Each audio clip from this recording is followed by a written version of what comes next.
Hello everyone, this is Sakshi Vishnoi. Welcome to social school. तो इस video में हम लोग जो हमारी क्लास 12th इकोनॉमिक्स है, इसमें जो हमारी बुक है इंडियन इकोनॉमिक डेवलपमेंट, उसमें जो हमारा चैप्टर है employment, growth, informalization and other issues, इसके डिटेल्ड एक्सप्लेनेशन का पार्ट 2 हम लोग देखने वाले हैं। आई होप सो कि आप सभी लोग पार्ट 1 देख चुके हैं और जो उतना पोर्शन ऑफ हमारा चैप्टर है उसे कंप्लीट कर लिया है। अब इस पार्ट में हम अपने प्रीवियस वाले पार्ट को ही कंटिन्यू करेंगे और उसके आगे की कुछ चीजों को हम लोग समझने वाले हैं, starting with casualisation of workforce. Basically last वाले पार्ट तक हम लोगों ने क्या क्या पढ़ा है, एक बहुत ही छोटा सा रिकैप दे दूं तो हम लोगों ने देखा वर्कर कौन होते हैं, what is labour force, workforce participation rate क्या होता है, उसके बाद में एम्प्लॉयमेंट क्या है, वेज एम्प्लॉयमेंट, सेल्फ एम्प्लॉयमेंट के बारे में समझा हम लोगों ने। वेज एम्प्लॉयमेंट में we have casual workers and regular salaried workers. Then हम लोगों ने डिस्ट्रीब्यूशन ऑफ वर्कफोर्स को भी देखा on the basis of region, on the basis of जो है आपके जेंडर, ये जो है हम लोगों ने डिस्ट्रीब्यूशन देखा वर्कफोर्स का, plus growth and changing structure of employment. इतनी चीजों को हम लोग अपने पार्ट 1 में कर चुके हैं complete. Now in this particular part हम उसी को थोड़ा सा और एक्सटेंड करते हैं और देखते हैं कैजुअलाइजेशन ऑफ वर्कफोर्स का। अब बेसिकली कैजुअलाइजेशन का मतलब क्या होता है, देखो पहली चीज तो आई होप सो कि आप लोग इसका जो पार्ट 1 है उसको कवर कर चुके हो, क्योंकि अगर नहीं किया होगा कवर तो इसे समझने इसे जो है समझने में आपको आएगी दिक्कत, ठीक है। तो आई होप सो कि you have completed that thing. अब आते हैं कि कैजुअलाइजेशन ऑफ वर्कर्स क्या होता है। देखो स्टूडेंट्स, हम लोगों ने एक चीज पढ़ी, क्या पढ़ी थी, दैट इज वेज एम्प्लॉयमेंट। और वेज एम्प्लॉयमेंट में हमने ये दो चीजें पढ़ी थी, that is regular salaried employed and casual workers, ठीक है। अब कैजुअलाइजेशन जो है ना वो इस कैजुअल वर्कर्स से ही डिराइव हुआ है। होता क्या है उसको देखते हैं। कैजुअलाइजेशन का मतलब ये है कि जो हमारी वर्कफोर्स है ना वो कैजुअल वर्कर्स के साइड जो है वो ज्यादा बढ़ रही है और रेगुलर सैलरीड एम्प्लॉइज में कम जा रही है, ठीक है। दैट मीन्स अगर आप इस प्रपोर्शन को देखोगे यहाँ पर, ठीक है, हमारे पास में डेटा है 72 73 का, 99 2000 का एंड 2011 12 का, ठीक है। इस डेटा को एक बार स्टडी करें तो you can see regular salaried employees कितने हैं 15.4%, ठीक है। यहां पर अगर आप 2011-12 में आओगे तो इट इज 18.0। कैजुअल वर्कर्स पर आओ, कैजुअल वर्कर्स कितने हैं 23.2, ऑलरेडी ज्यादा है आपके रेगुलर सैलरीड वर्कर्स से। और इसका अगर परसेंटेज आप इधर जाकर देखोगे तो इट इज 30, यहाँ पर 32 हो गया था, फिर थोड़ा सा फॉल होके वो 30 हो गया, ठीक है। तो इन शॉर्ट अगर देखा जाए तो अभी भी इसमें आप डिफरेंस देखो, इट इज मोर, ठीक है। और हमारा जो ये वर्कफोर्स पॉपुलेशन है ना वो और ज्यादा इंक्लाइंड होता जा रहा है कैजुअल वर्कर्स के साइड में। मतलब कि अब जो है हम लोग अपनी जो पूरी वर्कफोर्स है उसमें देख रहे हैं कैजुअलाइजेशन को, दैट इज कैजुअल वर्कर्स जो है वो बढ़ रहे हैं, ठीक है, और जो बाकी वर्कर्स है वो कम हो रहे हैं, प्रपोर्शन इज चेंजिंग, ठीक है। So the process of moving from self-employment and regular salaried employment to casual wage work is known as casualization of workforce, ठीक है। आप सेल्फ एम्प्लॉयड को भी देखो, यहाँ पर इट वाज 61.4 और यहाँ पर आकर इट हैज डिक्लाइंड 52, ठीक है।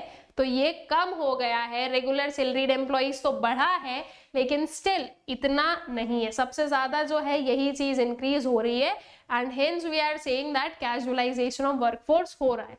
अब कैजुअलाइजेशन हो क्यों रहा है, मेजर चीज तो ये आती है कि व्हाई कैजुअलाइजेशन, लाइक हमें पता है कि कैजुअल वर्कर्स को तो जो है सोशल सिक्योरिटी बेनिफिट्स नहीं मिलते हैं, इनके पास में जॉब सिक्योरिटीज नहीं होती है, इनके पास में जो है गवर्नमेंट मतलब इन्हें जो है गवर्नमेंट रेगुलेट भी नहीं करती है, तो ये तो बहुत ही ज्यादा डाइसी वाला है। और कैजुअल वर्कर्स तो फिर कोई भी नहीं बनना चाहेगा, एक सिंपल सी चीज है, जो भी वर्क कर रहा है वो यही सोचेगा कि उसके पास में जो है ना एक परमानेंट काइंड ऑफ काम हो, कि उसे ये नहीं कि आज काम है और कल है या नहीं है ये पता ही ना हो, ठीक है। तो कोई भी ऐसा नहीं चाहेगा, लेकिन still we are seeing casual workers are increasing.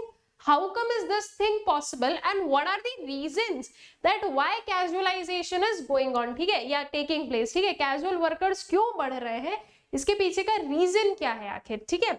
तो देखते हैं कैजुअलाइजेशन क्यों हो रहा है। अब कैजुअलाइजेशन को हम लोग समझेंगे स्टूडेंट्स इनफॉर्मलाइजेशन की हेल्प से। अब बात आती है इनफॉर्मलाइजेशन क्या है, ठीक है। अब यहाँ पर आपको इसका भी डाउट आएगा कि हम अभी तो हम कैजुअलाइजेशन को समझे, अब आप बोल रहे हो इनफॉर्मलाइजेशन, तो what is informalisation.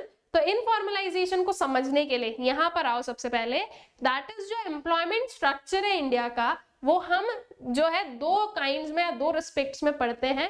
First one is your formal या फिर हम इसे ऑर्गेनाइज्ड सेक्टर बोलते हैं, and second one is your informal या फिर अनऑर्गेनाइज्ड सेक्टर जो इसे कहा जाता है। फॉर्मल और इनफॉर्मल सेक्टर में क्या डिफरेंस है इसको समझते हैं। देखो, फॉर्मल सेक्टर या फिर ऑर्गेनाइज्ड सेक्टर, ऑलराइट, बेसिकली जो रेगुलर वर्कर्स और कैजुअल वर्कर्स है ना, उसको भी डिवाइड करते हैं हम। फॉर्मल सेक्टर में जो है स्टूडेंट्स आपको मिलेंगे रेगुलर सैलरीड एम्प्लॉइज, ठीक है। और जो इनफॉर्मल सेक्टर है उसमें कौन मिलेगा आपको, उसमें मिलेगा आपको casual workers, majorly casual workers, ठीक है। ये मेजरली बोल रही हूं मैं कि कैजुअल वर्कर्स आप लोगों को इनफॉर्मल सेक्टर में मिलेंगे। अब आई गेस आप लोगों को ये चीज समझ में आई होगी, heading that is informalisation of Indian workforce. That means कि जो इंडिया का वर्कफोर्स है वो फॉर्मल सेक्टर से कहां पर शिफ्ट हो रहा है, इनफॉर्मल सेक्टर पर शिफ्ट हो रहा है। देखो, घबराना मत, अपना बीपी ऊपर मत करो। आई नो आप लोगों को ये कंफ्यूजन हो रहा है कि मैम फॉर्मल और इनफॉर्मल क्या है, मैं समझा रही हूँ, थोड़ा सा पेशेंस रखो, ठीक है। मैं इसलिए पहले इस पर वापस आई ये समझाने के लिए कि casualisation of workforce and informalisation of workforce एक तरीके से हम क्या बोलेंगे कि सेम चीज ही हो रही है, बस वो दो अलग अलग काइंड से उसके नेम्स लिखे हुए हैं, ठीक है। अब एक बार समझ लेते हैं कि फॉर्मल और इनफॉर्मल सेक्टर होते क्या है। फॉर्मल सेक्टर पर आते हैं, जैसे कि हम ऑर्गेनाइज सेक्टर भी कहते हैं। बेसिकली जितने भी गवर्नमेंट ऑर्गेनाइजेशंस है ना, ऑलराइट, जितने भी गवर्नमेंट ऑर्गेनाइजेशंस हैं वो आपके फॉर्मल सेक्टर का पार्ट है। तो क्या इसका मतलब प्राइवेट सेक्टर फॉर्मल सेक्टर नहीं होता है? होता है। प्राइवेट सेक्टर में कौन से पर्टिकुलर कंपनीज जो है या कौन से पर्टिकुलर जो है वर्किंग सिनेरियोज आपके फॉर्मल सेक्टर में आएंगे उसको समझते हैं। तो all the public enterprises, public का मतलब कि government enterprises, all the public enterprises and private establishments which employ 10 or more hired workers are called formal sector establishments, ठीक है। तो प्राइवेट सेक्टर में ऐसी सारे मतलब प्राइवेट सेक्टर में या प्राइवेट एंटरप्राइजेस में, एस्टैब्लिशमेंट्स में, ऐसे एस्टैब्लिशमेंट्स जिसमें एटलीस्ट 10 लोग, ठीक है, और 10 से ज्यादा लोग जहां पर एम्प्लॉयड होते हैं, that is basically what, that is basically आपका फॉर्मल सेक्टर, ठीक है। तो फॉर्मल सेक्टर क्या होगा, फॉर्मल सेक्टर में आपके सारे पब्लिक एंटरप्राइजेस आएंगे प्लस आपके प्राइवेट एस्टैब्लिशमेंट्स जिसमें 10 से ज्यादा लोग काम करते हैं, इसको याद रखना। सेकेंड चीज, फॉर्मल सेक्टर जो है ना वो एक व्हील से कि रेगुलेटेड सेक्टर है। यहाँ पर जो है गवर्नमेंट के रेगुलेशंस, लेबर लॉज, ये सारी चीजें जो है फॉलो की जाती है। फॉर्मल सेक्टर में जो है वेरियस सोशल सिक्योरिटी जो प्रोविजंस है वो प्रोवाइड किए जाते हैं, ठीक है, कि अच्छा ठीक है आपके पास में जो है थोड़ा सा गारंटी है ऑफ जॉब, आपके पास में थोड़ी सेंस ऑफ सिक्योरिटी है, ठीक है, ये वाली चीज है। आपको पता है कि आप काम कर रहे हो तो आपके पास में कल भी काम है। प्राइवेट सेक्टर्स भी ऐसे ही नहीं निकाल देते हैं, प्राइवेट सेक्टर्स के भी जो है वेरियस प्रोविजंस होते हैं, जैसे कि जब भी लाइक वेरियस एग्रीमेंट्स या कॉन्ट्रैक्ट साइन होते हैं, so according to the like rules and regulations या policies of the of your various companies and various जो है आपके वर्किंग प्लेस, वो अपने जो है टर्म्स आपको बताते हैं। कहीं पर रहता है कि 1 मंथ का नोटिस दिया जाएगा, कहीं पर 15 मंथ्स का नोटिस दिया जाएगा, कहीं पर 7 डेज का नोटिस दिया जाएगा। तो एक नोटिस पीरियड रहता है कि आपको निकालने से पहले हम इतने दिन पहले बता देंगे कि अब आपकी जरूरत नहीं है हमें, ठीक है। तो दैट इज कि उतने टाइम पीरियड में एक पर्सन जो है वो अपना दूसरा काम ढूंढ सके, ठीक है। ये चीज है किसमें, ये चीज है आपके फॉर्मल सेक्टर में। तो workers who work in such establishments are known as formal sector workers. तो जो भी लोग, जितने भी वर्कर्स आपके फॉर्मल सेक्टर में काम कर रहे हैं उन्हें क्या कहा जाएगा, उन्हें कहा जाएगा formal sector workers. Clear this thing, बिल्कुल इजी है। Then formal workers enjoys social security benefits and earn more than those in the informal sector. Formal sector में जो वर्कर्स हैं उनके पास में सोशल सिक्योरिटी बेनिफिट्स हैं और वो जो है ज्यादा अर्न करते हैं as compare to informal sectors, ठीक है। इनफॉर्मल सेक्टर्स के कंपैरिजन में जो फॉर्मल सेक्टर वर्कर्स हैं दे अर्न मोर। ऑल्सो इनके पास में क्या है, सोशल सिक्योरिटी बेनिफिट्स है, लाइक जैसे कि जो एम्प्लॉयर है उसने इंश्योरेंस कवरेज दे दिया, ठीक है, जो आपके वेरियस और भी चीजें होती है, जैसे कि आप गवर्नमेंट में चले जाओ तो फिर जो है पेंशन एंड ऑल ये सारी चीजें मिलती रहती है। तो इन दैट सेंस जो है आपके पास में एक सोशल सिक्योरिटी क्या है, बेनिफिट्स भी मिल रहे हैं, प्लस आपके पास में वर्किंग कंडीशंस भी ज्यादा बेटर है, ठीक है, as compare to informal. Formal में वर्किंग जो है आपकी वर्किंग कंडीशंस आर गुड, ठीक है, जैसे कि इनफॉर्मल में आपसे काम करवा रहे हैं 12-12 घंटे और आपको जो है पेमेंट किया जा रहा है 4 घंटे के हिसाब से। फॉर्मल सेक्टर्स में इट वुड भी आप वर्क कर रहे हो 8 आवर्स के लिए, आपका पेमेंट भी उसके हिसाब से होगा, ठीक है, तो ये डिफरेंस जो है ये रहता है। Alright, in formal and informal sector, then the government protects them in various ways through its labour laws and they can form trade unions to protect their interest, ठीक है, जो गवर्नमेंट है वो फॉर्मल सेक्टर वर्कर्स को protect करती है various labour laws की help से।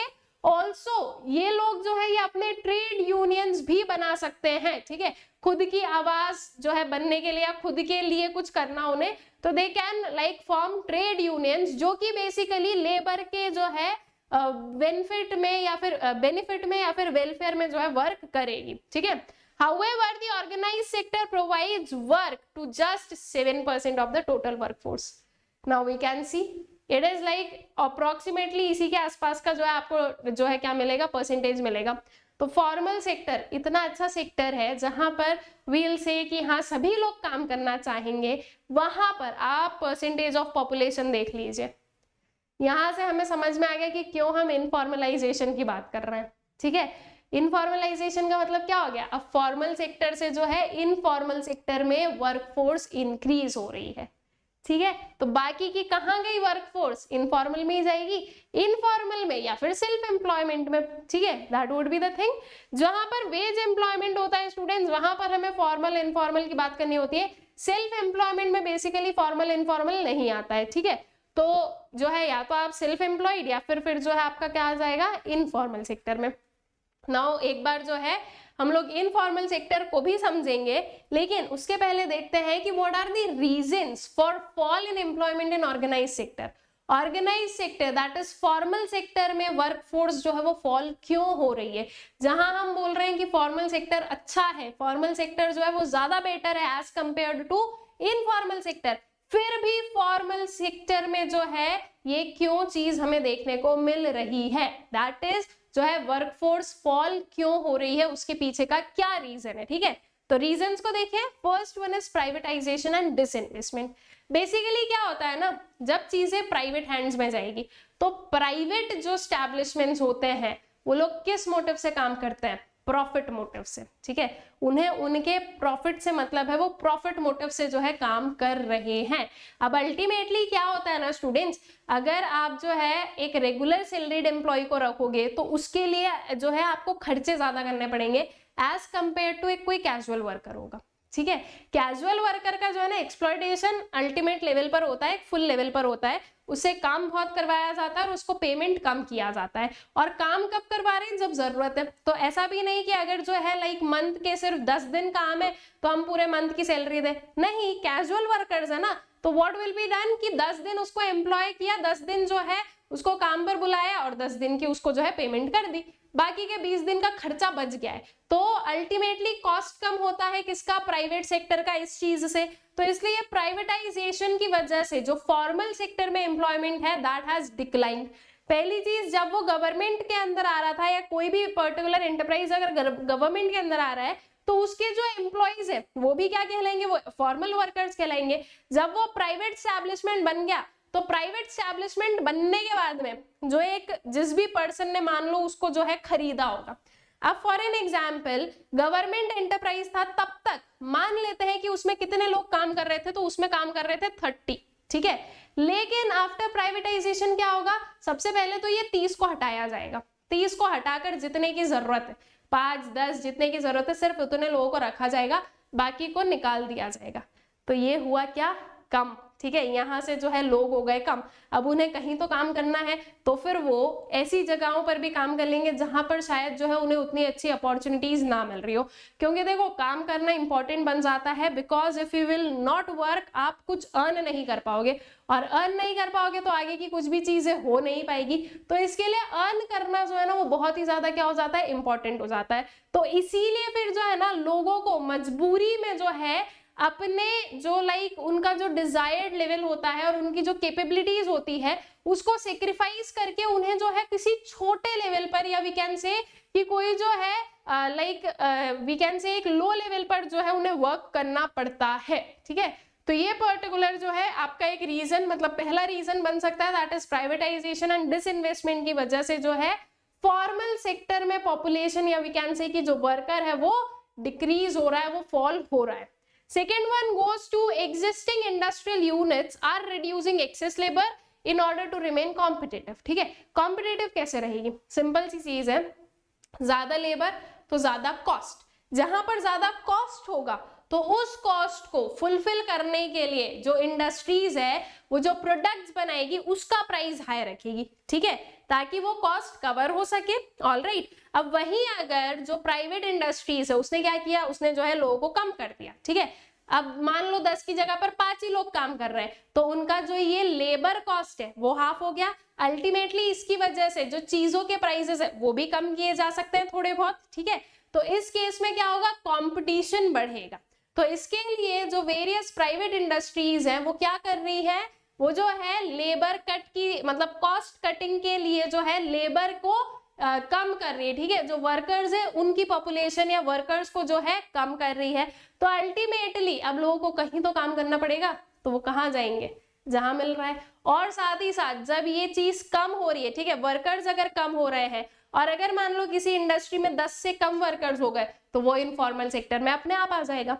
ठीक है, then firms are adopting new technologies to ensure competitiveness which are more automated and therefore not job creating। ठीक है, तो अब जो है कंपनीज बहुत ज्यादा वी कैन से कि टेक्नोलॉजी ड्रिवन भी हो रही है। ठीक है, जैसे जैसे एडवांसमेंट हो रहा है वैसे वैसे टेक्नोलॉजीज भी बढ़ रही हैं, और टेक्नोलॉजीज के साथ में क्या आ रहा है, टेक्नोलॉजीज के साथ में ये पर्टिकुलर अपॉर्चुनिटी कॉस्ट आ रही है कि अब जो है लोगों के लिए लोगों की जरूरत नहीं है। ठीक है, तो अल्टीमेटली कंपनीज क्या करेगी, जो लेबर है उसको कम कर देगी, बिकॉज उनके लिए जो मशीन्स है, जो टेक्नोलॉजीज है, उनसे काम करवाना ज्यादा इफेक्टिव है और कॉस्टली भी कम रहेगा। तो इसके लिए फिर अगेन क्या होगा कि जो वर्क फोर्स है वो कम हो रही है। ठीक है, तो मेजरली वील से कि प्राइवेटाइजेशन, कॉम्पिटिटिव बनाए रखना, और जो है ये कॉस्ट कटिंग के चक्कर में जो है क्या हो रहा है, फॉर्मल से इनफॉर्मल सेक्टर के साइड जो है हमारा वर्कफोर्स बढ़ रहा है। ठीक है, देन इनफॉर्मल और अनऑर्गेनाइज सेक्टर बेसिकली क्या होता है, इसको भी हम लोग एक बार समझ लेते हैं। ठीक है, और फिर जो है एक बार फिर से चलेंगे वो जो इनफॉर्मलाइजेशन ऑफ वर्कफोर्स वाली चीज हम लोगों ने रीड नहीं करी थी उसको रीड करने के लिए। Informal sector includes all those private enterprises which hire less than 10 workers. ठीक है, अब इनफॉर्मल सेक्टर में गवर्नमेंट सेक्टर नहीं आएगा, बहुत क्लियर है ये चीज तो, क्योंकि गवर्नमेंट सेक्टर तो पूरा का पूरा कहाँ आ गया, आपके फॉर्मल में आ गया। ठीक है, और जहां पर प्राइवेट एंटरप्राइजेस में जहां पर 10 से ज्यादा लोग एम्प्लॉयड थे वो भी कहाँ आ गए, वो भी आ गए आपके फॉर्मल में। अब ऐसे पर्टिकुलर एंटरप्राइजेस जिसमें 10 से कम लोग एम्प्लॉयड हैं, they will be part of your informal sector. ठीक है, so worker who work in such enterprises are known as informal sector workers, for example farmers, agricultural laborers, owners of small enterprises etc। ठीक है, तो जहां पर भी 10 से कम लोग काम कर रहे हैं that is basically informal sector। अब आप लोग थोड़ा सा अपना माइंड घुमाओ, ठीक है, और सोचो कि आप लोगों ने इनफॉर्मल सेक्टर कहीं पर देखा है, apart from these farmers and all, कहां पर आपने जो है इनफॉर्मल सेक्टर को देखा है, थोड़ा सा दिमाग लगाओ, आप लोगों को आंसर मिल जाएगा। हर वो पर्टिकुलर रिलेशन देखो जहां पर एक कोई एम्प्लॉयर है, एक कोई एम्प्लॉय है, कुछ काम हो रहा है। ठीक है, आई होप सो आपको कुछ आंसर मिला होगा।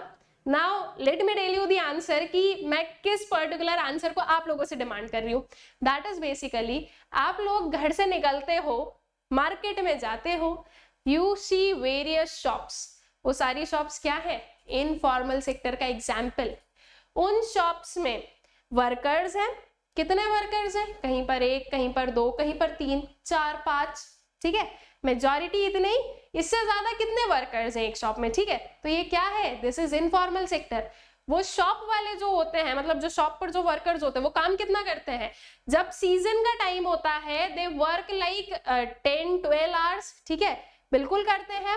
उसके अपार्ट जब सीजन नहीं है तब भी कई बार जो है 10-10 घंटे वर्क होता है, कि चलो सुबह 11 से जो है रात के 11 तक 12-12 घंटे जो है काम हो रहा है, ठीक है। तो this is what, this is informal sector. Second चीज, उनकी जो सैलरी होती है वो कितनी होती है, बहुत ही मार्जिनल, कम ही होती है। भाई 12 घंटे काम कर रहे हो, उसके कंपैरिजन में आपको सैलरी कितनी मिल रही है, उसके कंपैरिजन में देखो सैलरी कितनी मिल रही है, दैट इज लेस, ठीक है। देन उसके अपार्ट क्या उन्हें कोई सोशल सिक्योरिटी बेनिफिट्स मिलते हैं, क्या उनका एम्प्लॉयर बोलता है कि अच्छा मैं आपका इंश्योरेंस करवा दूं, या आपके लिए जो है ये पर्टिकुलर प्रोविजंस या वो प्रोविजंस, नहीं, बिल्कुल नहीं है, ठीक है। So this is what, this is the example of informal sector. Informal sector को तो आप आपकी आंखों से आपके चारों तरफ देखते हो, ठीक है। अब अगर कभी भी आप लोग मार्केट जाओ तो इस चीज को क्या करो, ऑब्जर्व करो, जो सीखा है, जो पढ़ा है, उसको ऑब्जर्व करना सीखो, तो आपको जो है चीजें क्लियर आउट होती जाएगी और याद होता जाएगा कि हाँ ये रहा इनफॉर्मल सेक्टर। एंड हम लोग बिल्कुल देख सकते हैं कि इनके पास में कोई जॉब सिक्योरिटी नहीं है, नहीं है उनके पास जॉब सिक्योरिटी। अगर मान लो एम्प्लॉयर का मन हुआ, कुछ उनके बीच में जो है लड़ाई हो गई, या मान लो एम्प्लॉय ने कोई गलती कर दी, एम्प्लॉयर बोल देगा कल से मत आना। क्या उनके बीच में कोई कॉन्ट्रैक्ट हो रहा है, नहीं।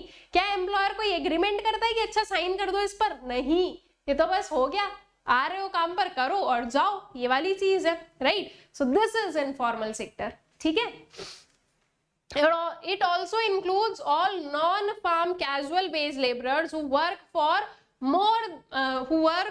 more than one employer, ठीक है।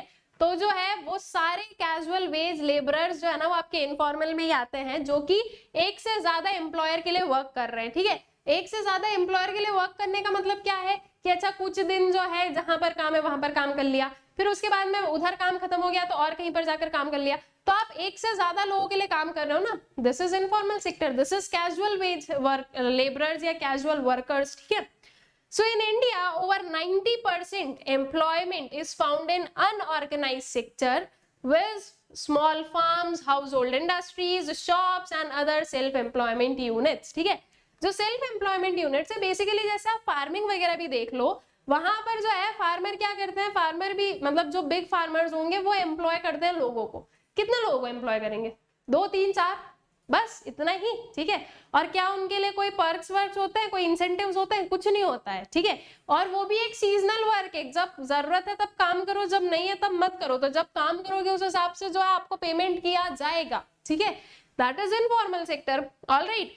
तो ये जो है ये सारे आपके इनफॉर्मल सेक्टर्स में आते हैं, और 90% ऑफ पॉपुलेशन जो है या 90% ऑफ जो वर्कर्स है वो हमारे इनफॉर्मल सेक्टर्स में ही आते हैं। So male workers account for 69% of workforce, ठीक है। Workers and enterprises in the informal sector do not get regular income, इनके रेगुलर इनकम नहीं है। अब ये मत बोलना मैम शॉपकीपर जो आपने एग्जाम्पल दिया उसमें तो जो वो एम्प्लॉय है उसकी रेगुलर इनकम है, उसको जो है मंथली पेमेंट होता है, तो यस होता है। अब इसका मतलब ये नहीं कि do not gate regular income तो कोई किसी को भी नहीं मिलेगी। इनफॉर्मल सेक्टर में कौन आ रहा है, वो सारे एंटरप्राइजेस जिसमें 10 से कम लोग काम कर रहे हैं, तो हर वो पर्टिकुलर एंटरप्राइज जिसमें 10 से कम लोग काम कर रहे हैं उसमें ये सारी चीजें भी आती है, ठीक है। तो रेगुलर इनकम नहीं होना ये एक जो है मेजर फैक्टर या मेजर जो है उसका फीचर होता है, लेकिन इट इज नॉट कि ये जो है होगा ही होगा, ये उसका एक फीचर है जो कि शो किया गया है यहाँ पर, ठीक है। Then they do not have any protection or regulation from the government, ये चीज तो बिल्कुल है कि जो है इनफॉर्मल सेक्टर में कोई भी प्रोटेक्शन नहीं होता है, कोई भी रेगुलेशन नहीं होता है गवर्नमेंट के साइड से। जो है जो वर्कर्स होते हैं उनका एक्सप्लॉयटेशन जो है वो होता है, ऑलराइट। तो यहाँ पर जो है गवर्नमेंट का प्रोटेक्शन रेगुलेशन नहीं है। Such workers have a risk of being dismissed without any compensation, इन्हें डिसमिस भी किया जा सकता है विदाउट एनी कंपनसेशन, ये बिल्कुल इसके चांसेस है। फॉर एन एग्जाम्पल थोड़ा सा इमेजिन करना, एक स्टोरी जो है वो क्रिएट करना। एक शॉपकीपर है, बहुत ही खड़ूस शॉपकीपर है, ठीक है, उसके अंडर जो है 2 लोग काम कर रहे हैं। अब देखो इंसान है, गलतियां सबसे होती है, ठीक है। मान लो कोई क्रॉकरी का जो है उसका शॉप है और एक एम्प्लॉय के हाथ से जो है कुछ जो ग्लास मटेरियल है वो गिर गया, ठीक है, कुछ ग्लास के सेट थे फॉर एन एग्जाम्पल एंड वो गिर गए तो वो फूट गए हैं, ऑलराइट, ऑब्वियस सी बात है, उसमें क्रैक आ गया, वो किसी काम के नहीं बचे। तो वो एम्प्लॉयर जो कि बहुत ही खड़ूस काइंड ऑफ है, उसको आई गुस्सा, उसने बोला तू निकल, ठीक है, और अब कल से काम पर मत आना। और इस मंथ में जैसे कि जो भी उसका रनिंग मंथ था उसके मान लो 15 to 20 डेज निकल चुके हैं, उस 15 to 20 डेज का कंपनसेशन भी नहीं दिया उस एम्प्लॉयर ने, और वो एम्प्लॉय जो है वो कुछ नहीं कर सकता है, ये बात फॉर श्योर है, वो एम्प्लॉय कुछ नहीं कर सकता है। अब मान लो पहली चीज तो कि जो लोग थोड़े पुअर होते हैं ना वो कोर्ट्स एंड ऑल के चक्कर में फंसते ही नहीं है, बिकॉज अगर आप कोर्ट जाओगे तो आपके पैसे लगेंगे। अगर आप अच्छा एडवोकेट जो है वो करना चाहोगे तो advocate will demand what, money, alright, और वो मनी पेइंग कैपेसिटी होनी चाहिए। अब फॉर एन एग्जांपल मान लो एम्प्लॉय कोर्ट चला भी गया तो एम्प्लॉयर तो उससे ज्यादा है ना, मतलब एम्प्लॉयर के पास तो उससे ज्यादा मनी है, वो अच्छे एडवोकेट को क्या कर लेगा, हायर कर लेगा, अल्टीमेटली वो जो एम्प्लॉयर है वही जीतेगा। तो एम्प्लॉय के तो फालतू में पैसे ही जाने हैं, जीतना करना तो है नहीं, तो इसके लिए एम्प्लॉय जाएगा भी नहीं कोर्ट, ठीक है। और अगर वो चला भी गया तो पहली चीज तो ये पूछी जाएगी कि आपके पास प्रूफ क्या है कि आप यहाँ पर काम कर रहे थे, क्या आपके पास कोई कॉन्ट्रैक्ट है, कोई एग्रीमेंट है, कुछ नहीं है। क्या ये चीज प्रोवाइड की जाती है, नहीं की जाती है। आए कोई काम वाला आया कि भैया काम चाहिए या इसको चाहिए था, या कोई पहचान वाला दिखा, बोल दे कि ठीक है कल से आ जाना, वो कल से ज्वाइन कर लिया, और अब आज कुछ गलती हो गई उसको बोल दे कल से आना मत, हो गया, इतने में टर्मिनेशन और इतने में जो है हायरिंग हो गई है, ये चीज खत्म, ठीक है। तो अल्टीमेटली जो इनफॉर्मल सेक्टर में एम्प्लॉइज होते हैं उनके पास में सिक्योरिटी नहीं है और उन्हें कभी भी जो है काम से निकाला जा सकता है विदाउट कंपनसेशन, ठीक है। तो ये एक क्या है, ये एक मेजर फॉल आउट है कि ये यहाँ पर एम्प्लॉइज के साथ में बिल्कुल बुरा हो सकता है। Workers in this sector live in slums and are squatters, ठीक है। तो मेजरली जो है ये जो इनफॉर्मल सेक्टर में जो वर्कर्स होते हैं वो पुअर होते हैं, ठीक है। मेजरली अगर हम लोग देखें तो वो पुअर होते हैं। अब स्लम्स से मतलब बिल्कुल स्लम्स ही नहीं है, this is not like necessary कि बिल्कुल वो हर एक जो इनफॉर्मल सेक्टर एम्प्लॉय है वो स्लम्स में ही रहता है, नॉट नेसेसरी, बट एक ये मेजर इस चीज के फीचर को जो है शो करने की दैट वो जो है वो पुअर होते हैं, उनके पास में बहुत ज्यादा इनकम नहीं होती है, ठीक है। देन उसके बाद में इस डिस्ट्रीब्यूशन पर आते हैं, लेकिन उसके पहले जो हम चीज छोड़कर आए एक बार उसको रीड कर ले, अदरवाइज वो छूट जाएगी, ठीक है। इस वाली स्लाइड को हम लोग छोड़कर गए थे, पढ़ लेते हैं। तो since independence the main objective of planning is to raise the standard of living of people by providing job and job security. It has been stressed that industrialization would bring surplus workers from agriculture to industry with better standard of living. However, even after 55 years of planned development, 3/5 of Indian workforce depends on agriculture as the major source of livelihood. ठीक है, तो independence से ही एक main objective रहा है planning का, ठीक है, हमारे लीडर्स का, कि जो है जॉब प्रोवाइड करो लोगों को और जॉब सिक्योरिटी प्रोवाइड करो, और जो एग्रीकल्चर सेक्टर है वहां से जो एक्सेस पॉपुलेशन है उसको कहां पर लेकर आओ, आपके इंडस्ट्रियल सेक्टर और सर्विस सेक्टर में। ये चीज तो हम चैप्टर 1 से पढ़ते हुए आ रहे हैं, लेकिन क्या ऐसा हुआ एक्चुअली में, क्या ये चीज जो है प्रॉपरली इंप्लीमेंट हुई, नहीं हुई है, ठीक है। However, even after 55 years, even इसको मुझे 55 नहीं, इसको जबकि मुझे जो है 75 बोलना चाहिए, ठीक है, मतलब अप्रोक्सीमेटली, हम लोग एग्जैक्टली तो बोलते ही नहीं है, अप्रोक्सीमेटली, ठीक है, तो इसको 75 बोलना चाहिए of planned development. Actually the thing is that हमारे पास में जो डेटाज एंड ऑल होते हैं वो मेजरली 2011-12 तक के हैं, ठीक है, मेजरली वहां तक के हैं, बाकी जो है उसके बाद में भी 17-18 का भी कुछ हम लोग डेटास देख सकते हैं, एनएसएसओ और इनके जो है, बट मेजरली जो सेंसस कंडक्ट हुआ था वो तभी हुआ था, उसके बाद में अभी तक हुआ नहीं है, तो उस हिसाब से ही जो है सब कुछ जो है अभी तक लिखा जा रहा है, ठीक है। सो जो है इतने टाइम के बाद भी of the plan development 3/5 of जो इंडियन वर्कफोर्स है वो किस पर डिपेंड करती है, एग्रीकल्चर पर। मेजॉरिटी आज भी जो है एग्रीकल्चर पर ही डिपेंडेंट है, ठीक है।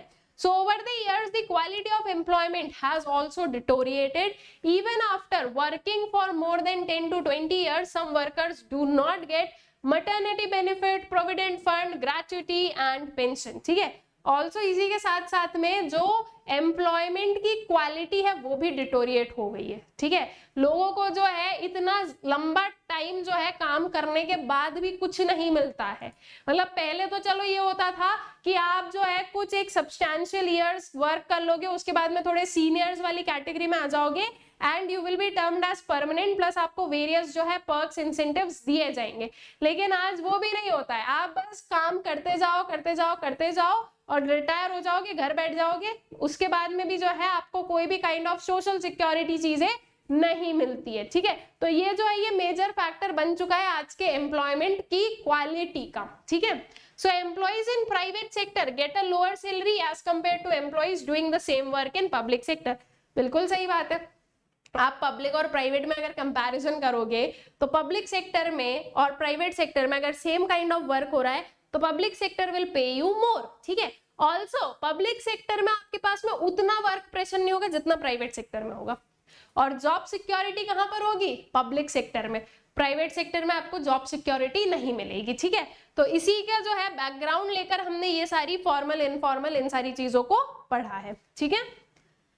Then comes to distribution of workforce in formal and informal sector. तो अगर फॉर्मल सेक्टर में देखा जाए तो मेल कितने हैं? इट इज 24, ठीक है, 24 मिलियंस, ये मिलियंस में है। तो 24 मिलियंस जो है मेल वर्क कर रहे हैं किसमें? फॉर्मल में। और वहीं इनफॉर्मल में देखो इसका नंबर इट इज 310। आप मिलियन को छोड़ो, 24 और 310 में डिफरेंस देखो हाई है, और फिर मिलियन है तो आगे 0 0 0 0 0 0 लगाते जाओ and you will get to know कि कितना वास्ट डिफरेंस है between formal and informal sector में, कितने लोग एम्प्लॉयड है इसमें, ठीक है। तो ये एक मेजर जो है यहाँ पर डिफरेंस दिख रहा है। देन फीमेल की अगर बात की जाए तो फॉर्मल सेक्टर में it is 6 million and informal में it is 133। Again a major जो है यहाँ पर क्या है? मेजर डिफरेंस है, ठीक है। तो in short we can say कि हाँ इनफॉर्मलाइजेशन जो है वो तो बिल्कुल है, राइट। फॉर्मल सेक्टर से इनफॉर्मल सेक्टर के साइड जो है हमारी वर्कफोर्स ज्यादा बढ़ रही है। और देखो लोगों के पास में ऑप्शन नहीं है, हर एक पर्सन चाहेगा कि वो फॉर्मल सेक्टर में जाकर काम करे, कोई भी ये नहीं चाहेगा कि वो इनफॉर्मल सेक्टर में जाए, लेकिन फिर भी लोगों को इनफॉर्मल सेक्टर में काम करना पड़ता है। रीजन बीइंग दैट लोगों के पास में ऑप्शन नहीं है, काम करना इज कंपलसरी, ये सबको पता है, ठीक है। अब वो काम नहीं मिल रहा है फॉर्मल में तो क्या कर सकते हैं? इनफॉर्मल में जाना ही पड़ेगा, बिकॉज फॉर्मल सेक्टर में उतनी अपॉर्चुनिटीज भी नहीं है, ठीक है, उतनी जॉब अपॉर्चुनिटीज क्रिएट नहीं होती है। तो अल्टीमेटली इंसान भी करे तो करे क्या, कहीं तो काम करना पड़ेगा, फिर वो मन मार के जो है जहां पर उसे काम मिल रहा है वहीं पर ही काम करता है, फिर भले ही उसका एक्सप्लॉयटेशन हो रहा है लेकिन काम तो करना पड़ेगा, इसलिए वो करता है वहां पर, ठीक है। सो ये जो है पर्टिकुलर चीज हम लोग फॉर्मल एंड इनफॉर्मल सेक्टर में देखते हैं। अब यहाँ पर इसका ये देखो टोटल, तो फॉर्मल सेक्टर में 30 मिलियन पीपल एम्प्लॉयड है एंड इनफॉर्मल सेक्टर में कितने एम्प्लॉयड है? 443 मिलियन पीपल। और इसके बाद भी अनएम्प्लॉयमेंट रेट अभी बहुत है, अनएम्प्लॉयमेंट पर तो अभी हम लोग पहुंचे नहीं है। जब हम अनएम्प्लॉयमेंट पर पहुंचेंगे तब हमें समझ में आएगा कि इतना इनफॉर्मल में होने के बाद भी कितने लोग अनएम्प्लॉयड हैं। इट मीन्स कि अगर ये इनफॉर्मल सेक्टर चाहे तो ये लोगों को और एक्सप्लॉइट कर सकता है। उसके पीछे का रीजन क्या है? देखो फॉर एन एग्जाम्पल, पॉपुलेशन इतनी है स्टूडेंट्स कि यहाँ पर अगर आप लोगों को बोलोगे ना जो अनएम्प्लॉयड है उन्हें अगर आप कम रेट्स या कम सैलरी पर भी रखोगे ना तो भी वो काम करेंगे, बिकॉज वी ऑल नो काम करना इज वेरी वेरी जरूरी, ठीक है। काम ना करना मतलब काम करने का सब्स्टिट्यूट कुछ और नहीं है। अगर आपको पैसे कमाने तो आपको काम करना ही पड़ेगा, उसके अलावा जो है आपके पास में सब्स्टिट्यूशन नहीं है उसका। तो क्या होता है ना कि जब एक पर्सन बहुत टाइम तक अनएम्प्लॉयड है तो वो बहुत ही छोटे लेवल या बहुत ही कम सैलरी पर भी काम करने के लिए रेडी हो जाता है, ठीक है। बिकॉज वो जो एडवर्स कंडीशंस होती है ना ऑफ नॉट अर्निंग वो बहुत ज्यादा ड्रास्टिक होती है, वो बहुत ज्यादा डिप्रेसिंग होती है। तो एक पर्सन जो है वो हार थाक कर वो जो है क्या करेगा? फिर काम करेगा ही करेगा, ठीक है, चाहे उसे कम सैलरी मिल रही हो चाहे उसे एक्स्ट्रा आवर्स वर्क करना हो। तो ऐसे केस में क्या होता है ना, जो इनफॉर्मल सेक्टर है उसके पास में ये अपॉर्चुनिटी है, मतलब इनफॉर्मल सेक्टर के हिसाब से अपॉर्चुनिटी है कि वो जितना चाहे उतना एक्सप्लॉइट कर लेते हैं लोगों को। उनके पास में सिंपल सी चीज है, जैसे कि फॉर एन एग्जांपल कोई एक कंपनी है उसकी एक वैकेंसी निकली है, अब इस एक वैकेंसी के पीछे you will see there will be 20 applications. अगर एक पर्सन काम नहीं करेगा, वो बोलेगा कि नहीं आपकी वर्किंग कंडीशन ठीक नहीं है, तो वो जो एम्प्लॉयर है वो बोलेगा मत कर भाई तू, ठीक है, इसको निकाल देगा। बाकी के 19 बचे, 19 में से कम एक तो ऐसा मिलेगा ही मिलेगा। और मैं एक की बोल रही हूँ, यहाँ पर आपको जो है 6 to 7 लोग ऐसे मिल जाएंगे जो उसकी कंडीशंस को मानने के लिए रेडी होंगे, बिकॉज अनएम्प्लॉयमेंट बहुत ही ज्यादा वास्ट है, ठीक है, और बहुत ही ज्यादा बुरा होता है। इसलिए जो है इनफॉर्मल सेक्टर जो है ना वो एक्सप्लॉइट करने में इतना ज्यादा सक्सेसफुल बन पा रहा है, ठीक है।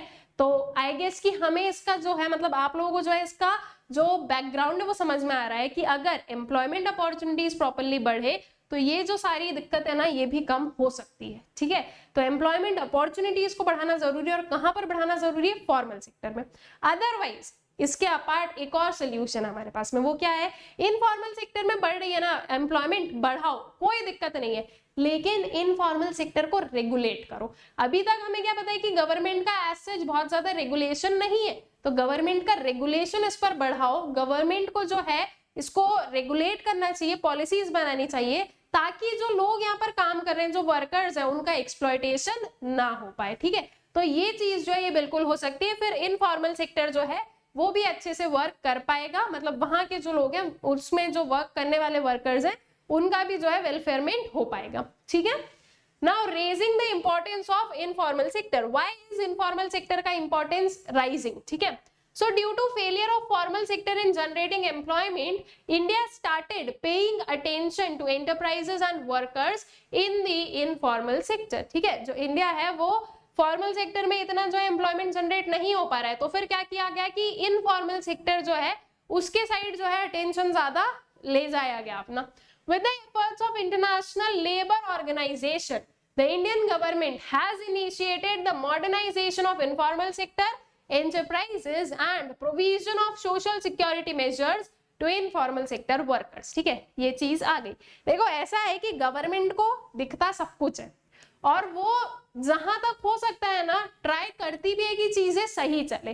तो उन्होंने क्या किया, अब उन्हें देखा गया है कि भाई फॉर्मल सेक्टर जो है वो इतना जो है एम्प्लॉयमेंट नहीं क्रिएट कर पा रहा है, तो what the government has done कि ठीक है इनफॉर्मल सेक्टर में एम्प्लॉयमेंट को बढ़ने दो, लेकिन इसको थोड़ा रेगुलेट करो। इंटरनेशनल लेबर ऑर्गेनाइजेशन के एफर्ट्स से क्या हो रहा है कि ये प्रॉपर्ली इनफॉर्मल सेक्टर को भी रेगुलेट किया जा रहा है, प्रॉपर्ली जो है रूल्स रेगुलेशंस पॉलिसीज बनाए जा रहे हैं, और इस चीज को भी ध्यान दिया जा रहा है कि भाई जो वर्कर्स है उनका एक्सेसिव एक्सप्लॉयटेशन ना हो, उनको फेयर वेजेस मिले, ठीक है, बहुत ज्यादा एक्स्ट्रा आवर्स काम ना करवाया जाए उनसे, ठीक है। तो ये सारी चीजों पर जो है ध्यान दिया जा रहा है।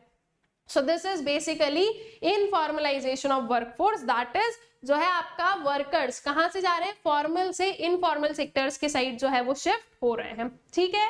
आई गेस कि ये जो सारी चीज है ना ये आप लोगों को अच्छे से क्लियर आउट हो गई है, कैजुअलाइजेशन से लेकर इनफॉर्मलाइजेशन तक, ठीक है।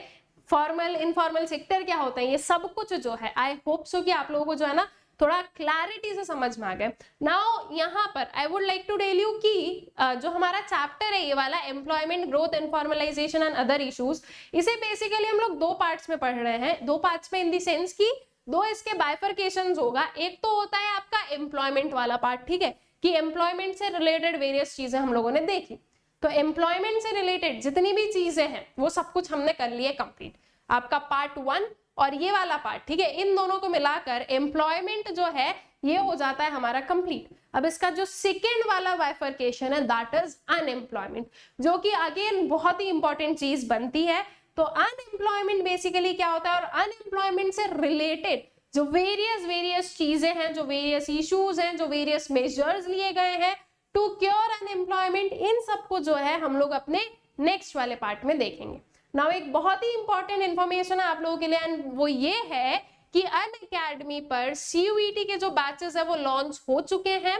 अनअकैडमी आप लोगों को CUET की प्रिपरेशन बहुत ही अच्छे से एक होलिस्टिक मैनर में करवा रही है।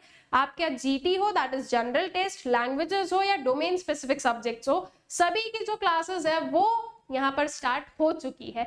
तो अगर अभी तक आप लोगों ने इसके लिए एनरोल नहीं किया है तो एनरोल कर लो, और प्रिपरेशन स्टार्ट कर दो, ठीक है। अभी से प्रिपरेशन स्टार्ट करो, तब जाकर जो है हम लोग बिल्कुल टॉप कर पाएंगे। सो टू एनरोल और टू गेट मैक्सिमम डिस्काउंट्स, आप लोगों को याद रखना है एक code, that is Sakshi V, SAKSHIV।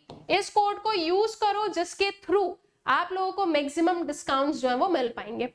इसके apart for class 11 we have inception humanities batch and for class 12 we have victory humanities batch. ये बैचेस भी जो है ये इन करेंटली चल रहे हैं, ठीक है। कुछ चैप्टर्स हो गए हैं लेकिन स्टिल अभी भी जो है लेट नहीं हुआ है। अगर आप लोगों ने अभी तक इन्हें ज्वाइन नहीं किया है तो प्लीज जाकर ज्वाइन कर लो और इस अपॉर्चुनिटी को जो है मिस आउट मत होने दो, ठीक है।